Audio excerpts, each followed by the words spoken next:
GP Support North's top 6 tips for a successful digital transformation while staying on Microsoft Dynamics GP. This is an excerpt from our Dynamics_CAN live virtual conference where Scott will be reviewing our 4th tip. With our session, continuing on, our 4th tip is to extend your digital transformation to outside of just your line of business, outside of finance. How can we extend things further? One of the great things to look at are what is the flow of documents? Are there submissions? Are there opportunities for self-service reports? Can you create a few master reports where individual line of business can do filters on their own in a self-service portal rather than requesting for specific finance reports to go out to them? There's also a number of metrics that you can build. Again, back to tip number 1, are there some time studies? Can you look at the frequency, the prevalence that things are happening across each line of business? And there's tons of inspiration out there. You are not alone.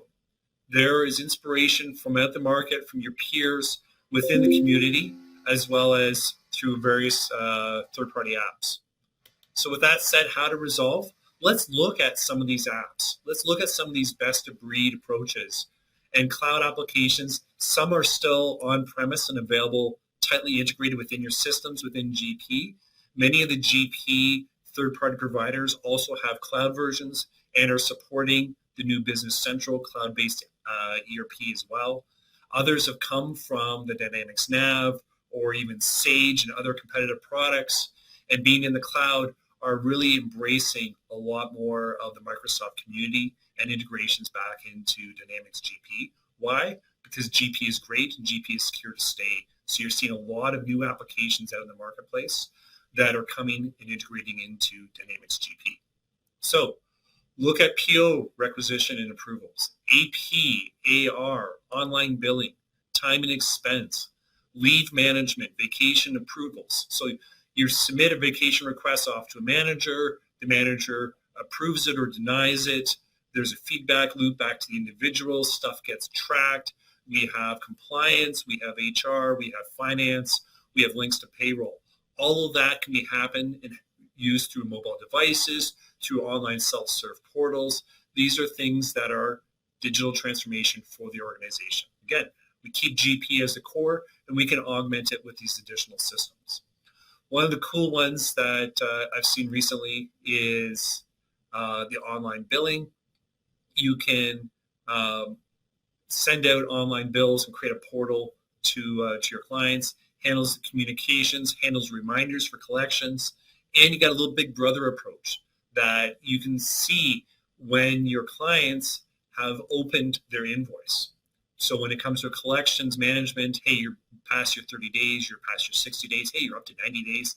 I see you opened and looked at the invoice 60 days ago. I see that you looked at it again 10 days ago. Is there an issue? Do we need a feedback loop on that? Was there an issue on our part for the invoice, or are you just playing games? And you can call them out with some of those self-serve portals. Reporting packages and budgeting.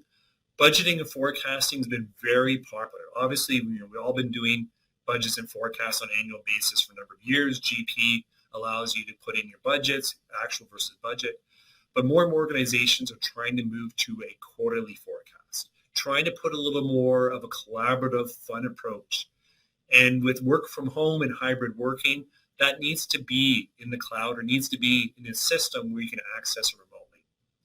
So using some of those systems to have a self-service, do your budgets, have that feedback loop back and forth and move along with the bouncing ball has been fantastic for some organizations. Something to consider as part of your digital transformation. Excellent overview on extending systems for self-service. For the 5th tip, or more on digital transformation with GP, visit gpsupportnorth.com/best practice.